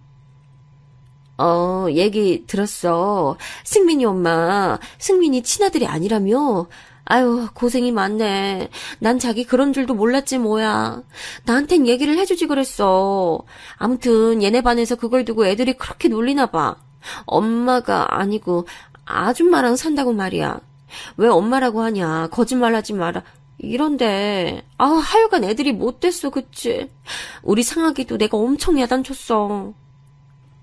여기까지 듣고 저는 억장이 무너져 내리고 말 안 들어서 저를 속상하게 하는 아들이지만 한편으로 너무 가슴이 아프고 미안하더라고요. 그런데 이 엄마의 말을 끝까지 들어보니 그닥 제 편도 아니었던 거예요. 그냥 말할 거리, 소문거리가 생긴 걸 재밌어하고 신나하는 것 같았어요. 근데 자기 진짜 힘들었겠다. 자기는 언제 결혼하게 된 거야? 재혼 자리에 들어가는 여자들이 보통 독한 게 아니더라고. 아니, 나쁜 뜻은 아니고, 내 말은, 그러니까, 심사임당만큼 대단하다는 거지. 남의 자식 키우는 게 보통 일인가? 보통 아무리 애지중지 키워봤자, 나중에 꼭 발등에 도끼를 찍잖아. 그거 알면서도 품는 거 대단한 거지. 속으로 마음이 문드러지는데도 다 알면서 먹이고 입히고 키우는 거니까. 얘기를 듣다 보니까 자꾸 꼬치꼬치 캐물으면서 뭔가 더 재밌는 거리, 남들과 얘기할 만한 내용을 얻고 싶어 하는 것 같더라고요. 무척이나 서글픈 마음으로 이 엄마와도 얘기를 접고 그동안 친구라고 생각했던 제 마음을 잘 달래며 집으로 돌아왔어요. 아들은 학교에서 친구들이 호기심에 놀려대는 말에 꽤나 지쳐 있었던지 그 피로감을 모두 저에 대한 원망으로 돌리더라고요. 꼴 보기도 싫다며 방에 들어오지 말라고 문을 걸어 잠궈버리고 말이에요. 승민아, 문 열어봐. 저기 이거라도 먹어. 문 앞에 놔둘게, 응? 이런 말을 해도 듣지 않았고 아들은 이후로는 저에게 엄마라든지 아줌마라든지 이런 호칭을 아예 부르지도 않았어요. 그 어느 쪽도 선택하기 싫었던 것 같더라고요. 그냥 용건만 제 앞에 툭툭 던져놓기 일쑤였습니다. 나 공직 써야 돼. 1,000원 줘. 내일 학교 갈 때 줘. 이런 식으로 아주 무뚝뚝하게 그것도 짧게 간단하게 말을 하더군요. 아들이 저에게 마음을 완전히 닫기로 작정한 것 같아서 무척 괴로웠어요. 그런 마음을 남편에게 털어놨더니 당시 하던 사업이 원만치 않게 굴러가서 그런지 되게 혼란스러워하는 거예요. 참, 당신이랑 승민이 잘 지내는 줄 알았는데 참 어렵네. 어머니도 내려가시고 이제 당신이 좀 편해지나 했어. 승민이도 가운데서 눈치 보는 게 있었으니까. 근데 인생이 진짜 마음대로 잘 안 움직이네. 당신도 힘들겠지만 나도 좀 이해해줘. 내가 지금 해줄 수 있는 게 없네. 남편은 남편대로 밤낮 없이 시달리며 일터로 뛰어나갔었고 나이를 먹고 직급이 올라갈수록 책임질 게 많아지더라고요. 저도 마음 둘 데가 없었지만 그나마 당시에 제가 유일하게 마음을 놓을 수 있었던 게 화장품 방판이었어요. 지인이 그런 일을 하다가 저도 관심을 조금 보였는데 소개를 해준 거예요. 용돈벌이를 할 겸 마음의 상처를 딴 쪽으로 식혀볼 겸 시작하게 됐답니다. 이때는 남편도 밖에서 한창 바쁠 때라 저의 이런 일들을 굳이 뭐라 하지 않았었고요.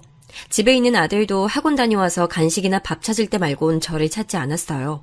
그러다 보니 자연스레 밀려났고 어찌 보면 저도 제 일을 할 수 있는 시간이 생겼답니다. 이때도 여러 아줌마들을 만나고 많은 일들을 겪었지만 가정에서 겪는 힘을건 외로움과는 비교할 수가 없었어요.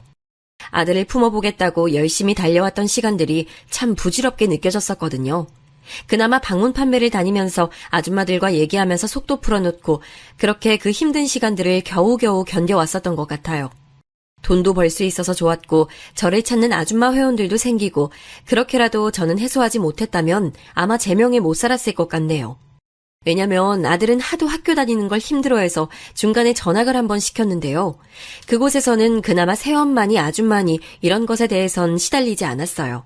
그러나 저도 이유는 잘 모르겠지만 얘가 한번 친구들에게 괴롭힘을 당했을 때 되게 눌려 있었거든요. 그렇게 주눅 들고 상처 입어 보이는 모습이 티가 났었나 봐요. 나쁜 아이들은 그런 걸 기가 차게 알아채고 또 물어뜯기 시작하더군요. 이때 아들은 정말 많이 지쳐가게 됐어요. 중학교도 안 가겠다고 소리소리를 지르더라고요. 싫어. 중학교 안 갈 거야. 동네 형 보니까 검정고시 같은 것도 잘만 하더만.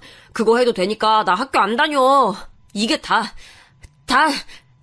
몰라. 아줌마 짜증나니까 나가. 그러면서 방문을 닫아버리는 아들을 보며 전 대체 제가 뭘 그렇게 잘못했는지 알 수가 없었어요. 결국 이때는 남편이 매를 두는 수밖에 없었답니다. 저는 그런 방법을 쓰길 원치 않았어요. 하지만 자초지종을 다 듣고 남편이 있는 데에서도 저에게 버릇없이 구는 모습을 보더니 매를 든 거예요. 태어나서 처음으로 아버지에게 그렇게 야단을 맞아본 아들은 그 시간이 더더욱 아프게 느껴졌던 것 같아요. 그리고 그 모든 원인이 저 때문이라고 여겼던 것 같고요. 이때 군말 없이 중학교에 진학하긴 했지만 가서는 더더욱 반항을 하기 시작하더군요. 하루는 선생님으로부터 연락이 와서 정말 가슴이 철렁한 거예요. 불현듯 아주 갑자기 다급하게 학교에서 걸려오는 전화만큼 진절이 나는 게 없었거든요. 역시 아니나 다를까 아들에 대한 문제였고 애지간한 문제가 아니었어요. 승민이 어머니시죠? 지금 당장 병원으로 오셔야 할 것 같아요. 승민이가 친구들과 놀다가 그만... 이 말에 저는 곧장 외출 준비를 하다가 다 취소하고 병원으로 뛰어갔어요.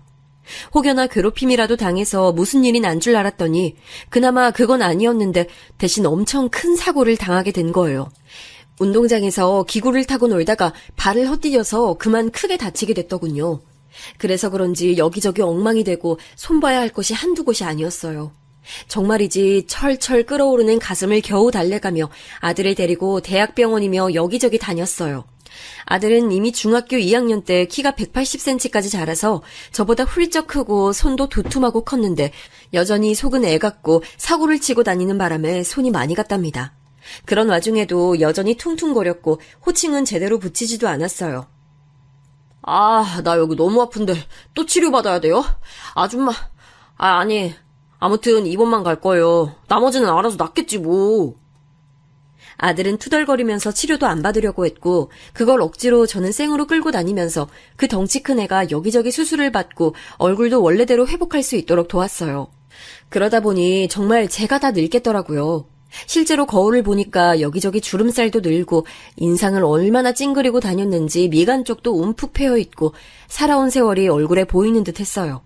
그러다가 아들은 고등학생이 되어서도 같은 반 친구를 때려서 사고를 치고 그거 쫓아다니면서 사과하러 다니는 것도 죽을 맛이더라고요. 이렇게 바쁘던 사이 정말 너무 한계가 오는데 그제서 남편은 집에 좀 얼굴을 비추기 시작했어요. 그전에는 일이 너무 바쁘다 보니 잘 못 왔고 제깍제깍 월급만 주는 정도였어요. 그런데 이제 슬슬 가정에 신경을 쓰고 시간이 생기면서 저와 잘 안 맞는 아들의 사이를 어설프게 맞추려 드는 거예요. 너무 답답해서 그러지 말라 했어요. 당신 그러다가 나랑 승민이 사이는 더 덧나. 그냥 놔둬 제발. 당신 마음도 알겠는데 이러면 되려다가도 안 된다고. 그 말에 남편은 좀 서운했는지 외려 저에게 뭐라 하는 거예요. 이거 참 진짜 아들 하나만으로도 죽겠는데 절 왜 그리 괴롭히는 걸까요? 왜 나만 빼고 그러는 거야? 난 당신이랑 재혼하고 오로지 당신과 승민이만 생각하면서 열심히 밖에서 돈 벌어왔어.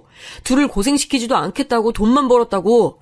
어머니가 당신 힘들게 하는 것 같아서 어머니한테 모진 소리도 하고 그렇게 바쁘게 살다가 어머니 임종도 제대로 못 지켰어. 이제 나도 좀 당신과 승민이랑 복작복작 지내보려고 애쓴다는데 왜 그렇게 말을 딱 잘라서 하는 거야? 난 감정도 없어? 잘해보겠다는 사람한테 왜 그러냐고. 이때 정말 한숨이 나오더라고요. 남편이 저를 지지해주길 바랐지만 그럴 상황이 안 되는 거 아니까 혼자 삭혀왔었어요. 그런데 그럴 때마다 번번이 불쑥 나타나는 남편은 억지로 해결을 하겠다고 괜히 일을 더 키워왔거든요. 엄하게 애를 야단쳐가지고 더 밖으로 돌게 만든다거나 제가 미주알 고주알 다 일러바쳐서 그런 거라고 애가 더 원망하거나 말이죠. 저도 너무나 한계가 오고 다 싫어져서 한동안 넋놓고 지내기도 했었어요. 그런데 갑자기 이놈의 녀석이 대뜸 대학을 가겠다는 거예요. 그래놓고는 독립을 하겠다나요?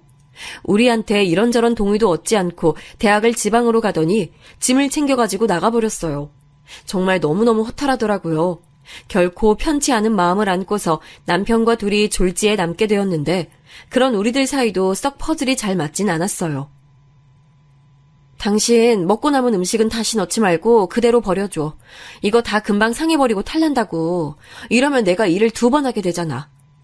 정말 아주 간단한 필요해서 하게 되는 말도 남편은 뭐가 그렇게 서운한지 마치 여자들이 따지듯이 저한테 불만을 표하더군요. 내가 그러려고 그런 거 아니야. 당신은 내가 그렇게 시원치가 않아? 승민이 나가고 나니 아주 잔소리할 사람이 없어서 그래? 이쯤 되니 저도 갱년기고 남편도 갱년기고 둘이 너무 오래 붙어 있으면 안 되겠더라고요. 이때부터 깊은 우울감이 제게 드리워진 것 같았어요. 이미 무너질 만한 이유는 진즉 재혼 초기부터 있었죠. 하지만 오로지 정신력으로 힘겹게 이겨내면서 어떻게든 이런 상황들을 벗어나보고자 노력해왔어요. 그런 것들이 비로소 크게 비명소리를 내면서 틀어지기 시작한 거예요. 아무튼 어느새 남편과의 결혼 생활도 거의 20여 년이 다 돼갈 때였기 때문에 굳이 일을 벌리고 싶진 않았어요. 조용조용하게 모든 게 무던하게 지나가길 바랐답니다. 그나마 방문 판매라는 일을 쥐고 있어서 그런지 매일매일 나갈 직장이 있었고 남편과 매일 마주치지는 않게 됐어요. 그 사이 아들은 군대도 다녀오고 하더니 혼자 살기는 너무 버겁다고 느꼈던 것 같아요. 그렇지 않겠어요? 대학생인 형편으로 알바비랑 우리가 주는 용돈 갖고 지방에 있었거든요. 그러더니 슬금슬금 다시 집으로 들어오더라고요. 그렇다고 해서 딱히 크게 우리 세 가족의 모양이 보기 좋아진 건 아니고 최대한 마찰을 피하려 서로 조심하고 같이 부딪히지 않고 마주하는 일이 적도록 하며 살았어요. 아무리 봐도 정상적인 가정의 형태는 아니었던 거죠. 그렇게 몇 년을 쭉 더 같이 사는 동안 아들은 묵묵하게 자기 할 일들에 대한 보고 정도는 하더라고요. 그리고 군대 다녀오고 본가에 들어온 이후 지도 나이가 먹었다고 생각하는지 존댓말을 쓰는 거예요. 대화는 점점 줄어들고 이후 취업해서 뜬금없는 보고를 할 때도 여전히 우리는 어색했어요. 저 만나는 친구가 있는데 결혼했으면 해요. 아버지도 같이 들어주세요. 저 결혼 생각한 친구가 있다고요. 무뚝뚝하게 쓱 보고만 하고 그대로 출근한다고 나가버리더라고요. 갑자기 이런 말을 들어버린 저와 남편은 어쩔 줄을 몰랐어요. 결혼해도 이상하지 않은 나이지만 정말 너무 소통이 안 되는 것 같아서 말이죠. 그런 뒷모습을 보며 또 나는 이 집에서 엄마 역할을 하고 있는 사람인 고로 뭘 해야 할지 나름의 정보들을 또 캐러 다녔지 뭐예요. 역할을 해야 하니까 같이 일하는 직원들이나 아들, 딸 시집상가 보낸 거래처 손님이나 직원들에게도 팁을 얻고 그랬어요. 그러던 어느 날 저의 이런 무던한 노력이랄까 아니면 아예 저 멀리 제가 재혼을 했던 그 시절부터 굳건하게 다져놓은 마음을 한순간에 후 하고 불어버리는 아주 충격적인 일이 발생하게 됐어요. 남들은 뭐라고 할지 모르겠는데 아마 남들 눈에 봐도 이건 충격이지 않을까요? 저는 이날 아들의 핸드폰에서 아주 놀랍고 끔찍한 것을 발견하게 됐거든요. 그것은 바로 저를 지칭하는 단어였는데 어찌 보면 아주 평범한 단어였지만 저와 아들의 관계에서 이 단어가 과연 적합한 것인지 알 수 없는 단어였어요. 거실 소파에서 잠들어서 핸드폰을 바닥에 떨어뜨린 아들을 보며 그걸 주워서 주려던 차에 제 손으로 버튼을 누르게 된 거예요. 직전 통화 버튼이 있는 창이 보여졌는데 거기에는 아주 선명하게 6글자로 적혀있는 단어가 있었어요. 바로 파출부 아줌마라는 단어 말이에요. 처음엔 이게 뭔가 했죠. 아들 회사에서 일하시는 아주머니인가 아니면 뭘까 하면서 그냥 은연중에 생각하다가 저는 도통 남의 핸드폰 같은 걸 보는 성격이 아님에도 불구하고 순간적으로 궁금한 거예요. 그래서 한번 그 단어를 눌러봤는데요. 세상에 말이죠. 정말 기함하고 경악할 만한 모습이 제 눈앞에 펼쳐지는 거예요. 그 단어를 눌렀을 때 바로 밑에 차르르 뜨는 휴대전화 번호가 저에게 너무 익숙한 숫자들이 주르륵 나열되어 있더라고요. 그건 바로 제 번호였어요. 그러니까 그 파출부 아줌마라는 사람은 다름 아닌 저라는 사람을 지칭했던 것이더라고요. 다른 사람도 아니고 자기를 엄마와 아들이라는 관계로서 이래저래 끌고 왔던 저를 아들은 그런 이름으로 저장을 해뒀어요. 저도 모르게 외마디로 뭐라뭐라 흘러나왔고 그 소리에 깨버린 아들은 일어나 저를 쳐다보더군요. 뭐 하는 거예요? 핸드폰 주세요. 그러면서 핸드폰을 낚아채 가더니 제가 보고 있던 화면을 보자마자 엄청나게 눈이 커져서는 저를 쳐다보더군요. 눈동자가 이래저래 마구 움직이면서 흔들리더니 이내 눈을 꽉 감고 체념한 듯 입을 꼭 다무는 거예요. 파출부 아줌마라는 단어로 저장해 두었음을 저도 알고 아들도 알고 그냥 만천하에 서로가 알게 돼버린 거예요. 이후로 저는 아들과 단 한마디도 하지 않았어요. 물론 평소처럼 밥을 차려주고 옷을 다려주고 아들이 있는 공간을 청소해주는 건 똑같았어요. 아들이 엄청 곤란한 얼굴로 같이 가달라고 부탁했던 상견례 자리도 평범하게 다녀왔고요. 하지만 그 외에 사적인 말은 전혀 섞지 않았어요. 아들답지 않게 저를 몇 번 불러서 뭔가 말하고 싶어하는 눈치였지만 저는 완전히 입을 닫았습니다. 남편에게는 평소처럼 대했기 때문에 그 사람은 정말 아무것도 모르고 있었고요. 하여간 저는 이 시기에 그 누구에게도 제가 받은 충격과 상처에 대해 오픈하지 않았어요. 가까운 지인에게도 말하지 않았고 그냥 조용히 정신과를 예약해서 제 얘기를 털어놓고 썩 시원치 않은 해결책만 받아서 집에 돌아왔어요. 왜 이런 짓을 하고 있어야 하는지 모르겠어서 더 화만 나더라고요. 끙끙 앓고 있다가 누군가 어디서 마음을 위로해주는 강연을 한다길래 거기도 들려봤었어요. 그냥 듣고 있는 그 1시간만 조금 나아질 뿐 궁극적으로 아무것도 좋아지지 않았어요. 이후로 길을 걷다가도 멈춰서서 가슴을 괜히 치기도 하고 그냥 세상 만사 모든 게 다 억울하게 느껴지는 거예요. 이후에 아들이 어줍지 않게 저에게 청첩장을 내밀면서 결혼식에 관련된 내용들을 간단하게 말하는데도 전 대충 말을 했어요. 문자로 정리해서 보내줘. 몸이 안 좋아서 그만 들어갈게. 이처럼 저는 도저히 아들의 얼굴을 볼 자신이 없었어요. 아들에 대해 끓어오르는 이 감정을 어떻게 표현해야 할지 모르겠더라고요. 차라리 욕을 먹었다면 모를까 정말 길가 한가운데에서 사람들이 다 보는 앞에 온갖 수치와 창피를 당한 양 저에겐 너무나 큰 치욕적인 상처였어요. 파출부 아줌마라니 그렇게 온갖 수모와 힘듦을 견뎌내고 자기 생모보다 더 제 시간과 살을 내어주며 키워왔다고요. 그런 저를 밥 주고 집 치워주고 뒤치다꺼리 해주는 파출부 아줌마라고 저장을 해두다니 저는 그냥 아줌마라는 소리만 들어도 경기가 일어나고 관련된 단어만 봐도 눈을 제대로 뜰 수가 없을 정도로 스트레스가 심해졌어요. 결국 저는 큰 결심을 하게 됐는데 이대로는 아무것도 못 해먹겠더라고요. 정말. 내 몇십 년의 인생을 그런 허접한 단어로 일축시켜버린 아들을 보며 쫓아가서 어떻게 한풀이를 하고 욕지기를 던져야 할지도 답이 나오지 않았어요. 제가 할 수 있는 반박이나 대응은 이제 더 이상 너 하자는 대로 해주지 않겠다는 대답이 아닐까 그 정도 생각밖에 들지 않더군요. 이걸 복수라고 부른다면 복수기도 하고요. 그리하여 제가 생각한 것은 결혼식 당일날 그 자리에 가지 않고 잠적해버리는 것이었습니다. 그 시간 동안 사라져 있다가 며칠 뒤에 조용히 집으로 돌아올 계획이었어요. 그러고 나서 뭔 사단이 나던지 이 나이에 황혼이혼을 하거나 다 뒤집건 간에 갈 때까지 가보자.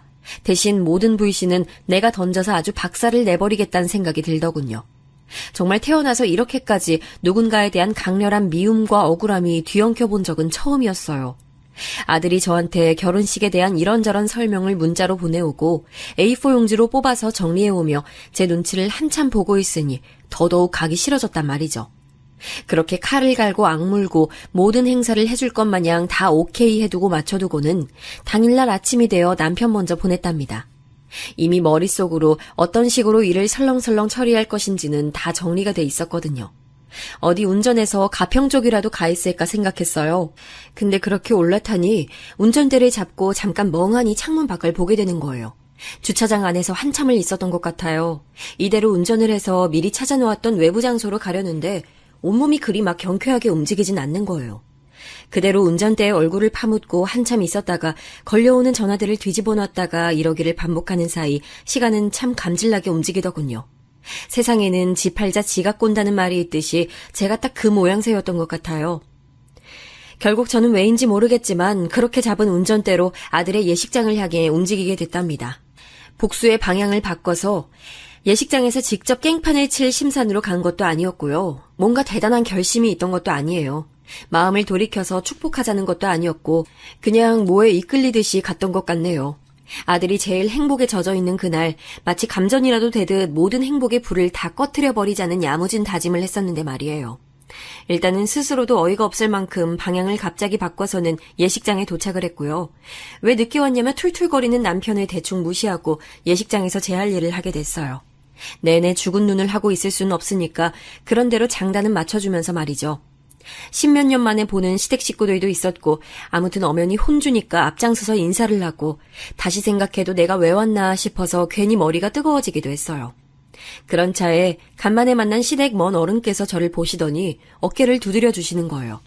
그러면서 툭 던진 그 말이 제 가슴을 아주 아프게 후벼 파는 게 느껴졌습니다. 애썼어. 승민 엄마가 아주 애썼어. 저만치 키우느라 보통 애를 쓴 게 아니야. 이 말에 온갖 것들을 누덕누덕 발라서 세팅해둔 제 메이크업이 번질 뻔했어요. 울컥하며 올라오는 감정이 잘 다스려지지 않더라고요. 하지만 이후에 더 이상하고 기묘한 모양새가 벌어졌으니 예식을 진행하면서 주례가 이어지고 모든 게 순서대로 가고 있을 때였어요. 남들 보면 참 평범한 인사차례였는데 아들이 처가 쪽 먼저 와서 꾸벅 절을 했거든요. 그러더니 성큼성큼 걸어와서 제 쪽에 와서 저를 넙죽 엎드려서 했어요. 이때도 저는 코로 숨을 겨우 들이쉬어가며 아들의 그런 모습을 최대한 감정을 죽이고 보려고 했답니다. 이때만큼은 정말 머릿속에 아무런 생각을 안 하려고 했었어요. 그런데 그 순간 아들이 갑자기 벌떡 일어서더니 일그러진 표정으로 저에게 저벅저벅 걸어오는 거예요. 사회자조차도 이렇게 말할 정도로요. 아드님이 어머님께 벅차오르는 감정을 주체할 수가 없나 봅니다. 절 한번 하는 것만으로는 부족하죠. 그렇죠. 부모님 사랑을 어떻게 그거 하나만으로 다 표현하겠습니까? 그러면서 아들이 갑자기 저를 와락 껴안는 거예요. 제 몸이 한번 휘청할 정도로 와락 껴안는데 정말 제 눈도 다 튀어나올 뻔했어요. 이때 사회자는 더 요란스럽게 떠들어대더라고요. 아이고, 아드님이 아버님은 쏙 빼고 어머님만 안아드리네요. 아버님 서운하시겠어요. 하긴 그래요. 엄마 사랑 많이 받고 자랐으면 엄마가 더 애틋하죠. 그래도 우리 부모님들 마음은 다 똑같을 겁니다. 그렇죠? 박수 한번 쳐주세요. 어머니가 많이 우시네요. 저도 모르겠더라고요. 왜 그렇게 제 눈에서 뭐가 줄줄줄 흐르는지 정말 알 수가 없었어요. 뭐가 그렇게 비처럼 뜨겁게 눈주변으로 타고 흐르는지 눈을 뜰 수 없어 시릴 정도로 쏟아져 내렸어요. 그런 저에게 아들은 귀에다가 대고 겨우 뭐라고 중얼거리는데 저도 모르게 어헉 하는 비명이 터져 나오게 되더군요. 어머니 죄송해요. 고마워요. 미안해요. 아들은 그렇게 저를 한 번 더 꽉 끌어안더니 눈가를 매만지고는 다시 며느리 곁으로 가서 서더라고요.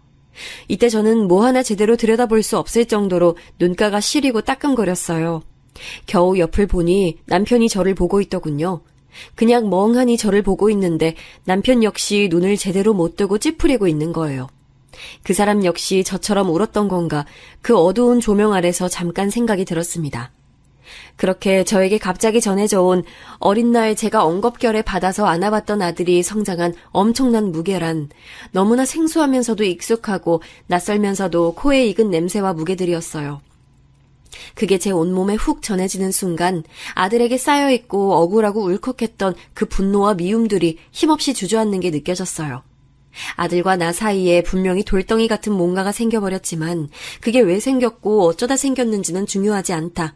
이렇게 어영부영이라도 허물어졌으면 된 거다. 그런 마음만 남게 됐어요.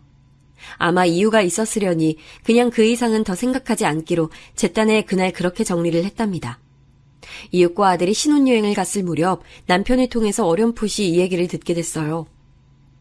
승민이가 결혼 며칠 전에 나한테 결국 말을 하더라고. 당신이랑 이런 일이 있어서 너무 마음이 무겁다면서 말이야. 근데 또 그런 이름으로 저장을 해놓은 게 실수는 아니었나 봐. 그놈 자식이 잘못한 건 맞는데 그냥 지도 잘 모르겠다고. 대학생 때 한창 반항하는 마음에 저렇게 적어놨던 걸 까먹고 있었나 봐. 저 자식이 뭐 절절한 사랑을 갖고 엄마 하는 마음은 아니겠지만 적어도 당신에게 마음이 있긴 있어. 당신이 좀 봐줘. 부탁할게. 그 자식 결혼식 날 부모한테 인사순서 때 나한텐 안 오고 당신한텐 갔잖아. 그런 말 다 한 거야. 그걸로 당신이 용서 좀 해주라. 응?